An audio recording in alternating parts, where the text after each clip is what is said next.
Mwai Kibaki was the last of 8 children born to Kibaki Githinji and Teresia Wanjiku in 1931. He was also the only one allowed to go to school, a fact that stood him in good stead, paving the way for him to become the country's 3rd president.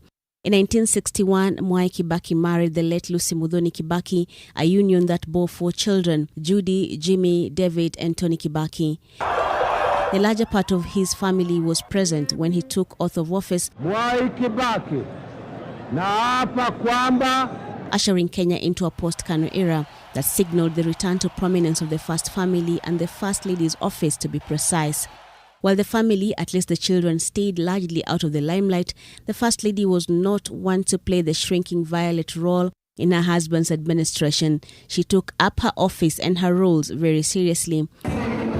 That family unit in the Kibaki household was defined even when the rumor mills went into overdrive with talk of the existence of another Kibaki family. At a press conference at State House, Nairobi, the president was forced to set the record straight. I want to make it very clear that I have only one dear wife, Lucy, who's here, and I do not have any other.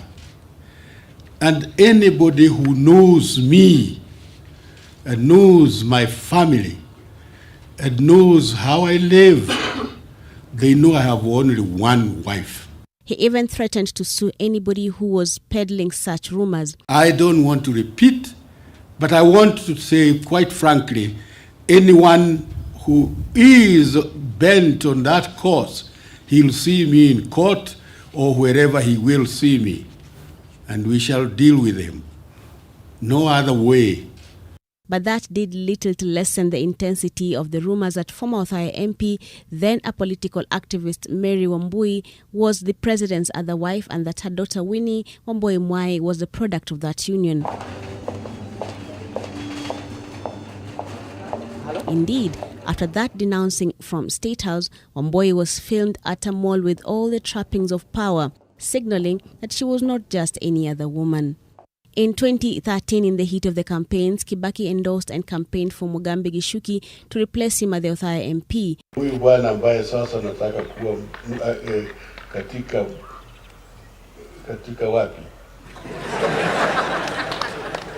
Ati sasa yeye alikuwa hapa na alikuwa anahusika, na sasa yuko tena katika elimu yake, na sasa nataka kuendelea na mambo haya. Mwai was locked out as Kibaki and his entourage arrived in Nyeri for the event. The controversial businessman later carried the day in that election, inheriting the seat once held by Mwai Kibaki. Kibaki's love for golf continued even when he served as president. Although health concerns relegated him to spectator status, he still frequented major golf tournaments. Age may have caught up with him, but he could still take a swing on the course, and he did just that when presented with these sticks at the end of his time by the judiciary. As the Chief Justice has expressed, a nostalgic Kibaki said he had not had a proper round of golf in at least a decade. If anybody wants to go back to golf and you need clubs, come to me, because I have a lot of clubs which have been given to me by people who thought I would have a chance to play.